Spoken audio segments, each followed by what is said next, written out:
What's going on, guys, and welcome back to Top 10 Nerd, the nerdiest channel on the internet, hands down, end of story, that's it. We are back today with a sneaky little part 2. Last time you saw us, we were breaking down our top 10 most powerful cosmic Marvel villains, and as you probably guessed by the title, I'm Taylor McWatters, and here are the top 10 most powerful cosmic Marvel villains, part 2. Alright, let's get it.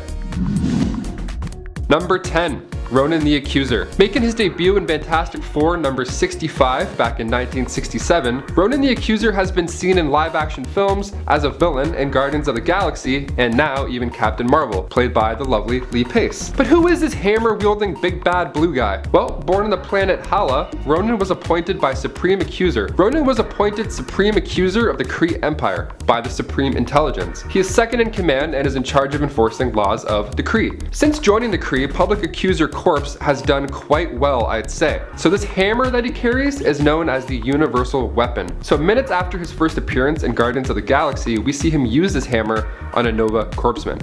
It's pretty fast, it's pretty violent too. This guy's fearless, he's a fearless leader, and I wish we saw more of him in the MCU. He is a Kree, so he obtains the abilities of resistance to poisons, toxins, diseases, and was even granted pocket universe creation abilities from the Black Vortex. See, once he obtains the Black Vortex, it's game over. Ronan was able to take on Gamora, Beast, and Angel while they had all submitted to its powers. The Supreme Intelligence told Ronan not to do the same, but he used the power from the Black Vortex to fight back. And he did so quite successfully, I'd say. Number 9. Hela. Making her debut in Journey into Mystery issue 102, Hela, aka the Goddess of Death, was the big bad villain in Thor Ragnarok, played by the lovely Cate Blanchett. Hela is the oldest of Odin's children, so you know she's gonna have a few tricks up her sleeve. She was Odin's personal executioner, and if that wasn't badass enough, she rides a giant wolf. In Thor Ragnarok, one of the biggest reveals that was shown in the trailer, for some odd reason, was her breaking Thor's hammer with her bare hands. Well, hand, rather. Yeah, she doesn't play around. Hela is a reference to Norse mythology, the goddess of the dead, Hel. So, when somebody dies in battle, they're sent to Valhalla by Odin's Valkyries. But when a dishonorable soul dies, it stays in the body until Hela comes around and condemns it with her, boop, touch of death. She doesn't even have to wait until you die either. She can just kill a perfectly healthy Asgardian with just that little boop of death. Do I think we'll see more of her in the MCU? Yeah, I also hope so. I don't think they're gonna kill off that good of a character just like that. At least not yet, hopefully. Hopefully we see more of her in Thor Love and Thunder. Number 8. Dorramamu. Dorramamu, I've come to bargain. That line from Doctor Strange helped us understand just how powerful the Lord of Chaos is in the MCU to defeat. Making his first appearance in Strange Tales number 126, Dorramamu is the Lord of the Dark Dimension. He's primarily a villain to Doctor Strange, which shouldn't come as a surprise to those who have seen the 2016 Doctor Strange movie, directed by Scott Derrickson. In the last battle of the movie, we see Stephen Strange using time as a negotiation method. He's arguably the strongest villain in the MCU. He's been around for thousands of years, seeing as he's, immortal and all. He's composed of pure mystic energy and can match the greatest sorcerers, like of course Doctor Strange and the Ancient One. He controls an army called the Mindless Ones, and is even more powerful in the Dark Dimension, being empowered by his followers, of course. With Doctor Strange in the Multiverse of Madness being announced, I have a feeling we're gonna see this mystical entity again very soon on the big screen. Number 7. Thanos. You know who this guy is, come on. We first saw him in the after credit scene of Avengers 1 and 2, and then we saw him sitting down in Guardians of the Galaxy, and then we saw him snap away half of all life of the universe in Avengers Infinity War. The Mad Titan first made his comic book debut back in Iron Man issue 55. Funny enough, Robert Downey Jr. is actually 55 years old. Coincidence? Yes, definitely, most definitely, hands down, not coincidence. So we all know how powerful Thanos is with the Infinity Gauntlet, but if you haven't seen the movies, I'll touch briefly on those. But without the Gauntlet, Thanos is still a villain you don't want to mess with. Born on Saturn's moon, Titan, both of his parents were Eternals, and due to the genetic disorder known as the Deviant Syndrome, his mother actually tried to kill him at first sight. That's just mean. I mean, don't do that. I mean, he got payback when he killed his entire family just to impress Death, so kind of fair. Oh yeah, he's also in love with Death. Like the actual death. In the opening of Avengers Infinity War, we see Thanos level the Hulk without even using a single Infinity Stone. That's how strong this guy is. But once he obtains all 6 Infinity Stones, he has control over each stone's cosmic powers, those being soul, time, power, reality, space, and mind. And after that, he snapped his fingers and half of all of life disappeared. In the comics, he does this to get the attention of death, but in the movie, he does it to be a savior. Too many mouths to feed, not enough to go around, he says. Hey man, just snap some food for people, I don't know, or snap some more planets with more stuff. Just an idea, I don't know. Number 6.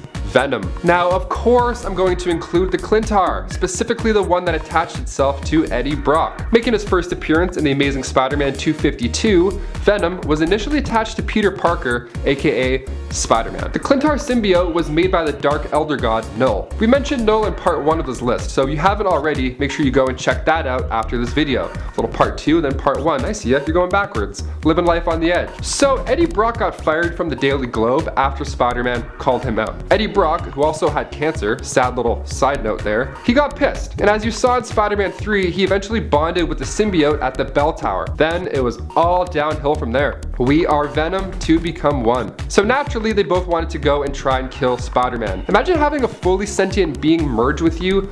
I think I'd be on board. Hey, touch this and you'll basically be Spider-Man. Okay, done, no problem. Say no more, sir. This symbiote is also able to cling onto other beings and bond with other superpowers. That's crazy.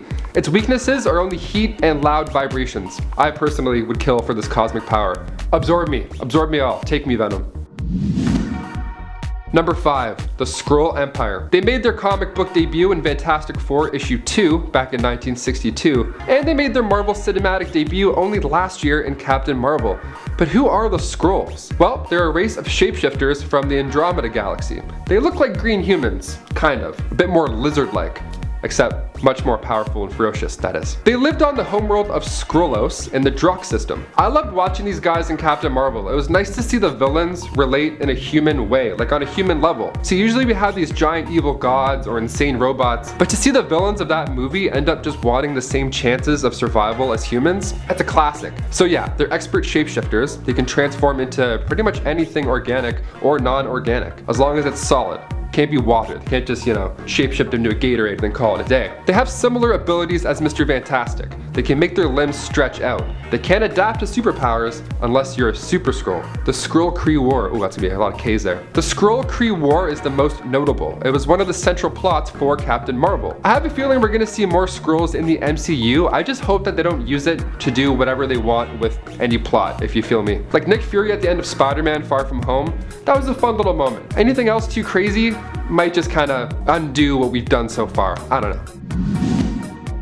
Number 4. The MAGAS. Making his comic book debut in New Mutants issue 18, the MAGAS is a powerful enemy of Adam Warlock. He travels alongside Thanos in the Guardians of the Galaxy comic books, and in one of the many after-credit scenes for Guardians of the Galaxy 2, Adam Warlock's name was briefly mentioned. Very brief. So hopefully we get this badass dude on screen soon, because MAGAS is originally a future version of Adam Warlock. So to see the two go at it with an actor who has this crazy range would be super entertaining. And after Adam Warlock obtained the Infinity Gauntlet, he cleansed himself of all good and evil, and this created an evil version of himself, almost like in that movie Oblivion with Tom Cruise. It would be one guy playing both. So good. Or Captain America versus Captain America, whatever you prefer. So we have the future MAGAS, right? He's the original older MAGAS, and he travels to the past to guide his younger self, so he ends up becoming where he is. Makes sense. Got it? Okay. Adam Warlock comes in and traps evil MAGAS in the Soul Gem, which is what I was hoping to see in Endgame, to be honest. I wanted to see everybody in the Soul World, and it would have been nice if Guardians of the Galaxy 3 kept to its original release date, and then maybe we could have had some more Adam Warlock stuff in the picture by now, answering more questions that we still have about the Infinity Stones in the MCU, especially the Soul Stone. Number 3. The Celestials. Making their first appearance in Eternals issue 1 back in 1976, the Celestials have been seen many times in the MCU and many more in the comics. There were actually billions of Celestials until a weapon known as the God Killer took most of them out. They are powerful extraterrestrial cosmic beings. We saw one of them wipe out a planet in Guardians of the Galaxy 1. They are the ones who created the Eternals and the deviants. So these space gods are around 1,000 feet tall, give or take. We even see the inside of one of their heads when Thanos gets the Reality Stone in Infinity War. It's called Nowhere, it's that big floating head. The first celestial host arrived to Earth a million or so years ago when they created the Eternals and the Deviants, but later on they were the reasoning behind the existence of mutants, creating the mutant gene. Yeah, so they're pretty important, I'd say. The second host on Earth sunk Atlantis, so a bit less fun than that first one there. Then the third one got into a fight with the Sky Gods because it wanted the right to toy around with humans. So they aren't exactly the most chill entities out there, I guess. Despite being these all-powerful gods, they still need to wear armor just like the rest of us. Armor that is equipped with the tools needed to successfully wipe out an entire planet. Not just like a tape measure, you know? Now all this power, but where does it come from? Well, after Reed Richards' son almost gets turned into a Celestial, he was determined to find that answer out himself. Reed concludes that the Celestials are drawing power from extra-dimensional sources like pocket universes or even hyperspace. So they just come along to Earth every now and then, check out how we're doing, and then either destroy all of us or give a couple of us powers. I'll be waiting outside in an open field after this video is done. I'll also be waiting for the Celestials to come and judge me and give me super speed or super length, something else, you know, something cool, or like a lot of money. I'm good with either of those. Number 2, Kang the Conqueror. Also known as Nathaniel Richards, Kang the Conqueror is actually already cast in the live-action MCU. Air horns. Jonathan Majors is joining the cast of Ant-Man 3 to play the hyped character. But who is Kang? Well, making his first appearance in Avengers issue 8 back in 1964, Kang has seen many centuries. His powers allow him to travel through time, and his futuristic suit of armor is built with weapons that could take on any super. He's also incredibly smart and of course travels with armies as backup. These armies are built in a similar fashion sense, each warrior equipped with the same armory and weaponry. The time travel stuff doesn't come without consequence though. So as Kang travels more and more through time, he creates time-displaced duplicates, as we saw in Avengers Endgame. It can be tricky to figure that out. I think this is a perfect time to introduce a time-hopping villain, especially for Ant-Man, who's now a big-time Avenger who's been around the quantum block a few times. So what do you guys think will be Kang's goal in Ant-Man 3? How do you guys think he's going to be written into this current MCU run? Honestly, I think after WandaVision and the Multiverse of Madness, Kang's gonna end up trying to clean the timelines up, just as the Avengers did, but he'll be laying waste to any Avenger that stands in his way. And finally, number 1, Mad Jim Jaspers. Yes, lastly we have James Jaspers' unreal name. He made his debut in Daredevils number 7 in 1983. This dude's nuts. So he was this British politician who served as Prime Minister of the United Kingdom, okay? He was a leader of the Conservative Party. He was known for his anti-superhero stance because he wanted to keep Britain safe, okay? So of course many people were with him and he won the general election. But old Jim Jaspers was more than meets the eye.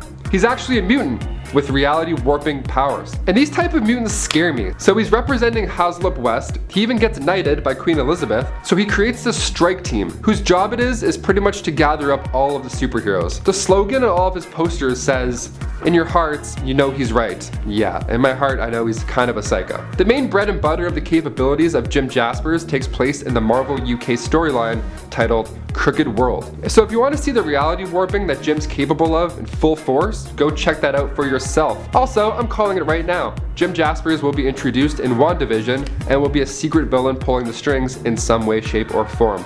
I'm calling it. It's noted. That's it. Check the date, the timestamps. It's all there. Official. Well, there you have it, guys. Those are our top 10 Cosmic Marvel Villains Part 2.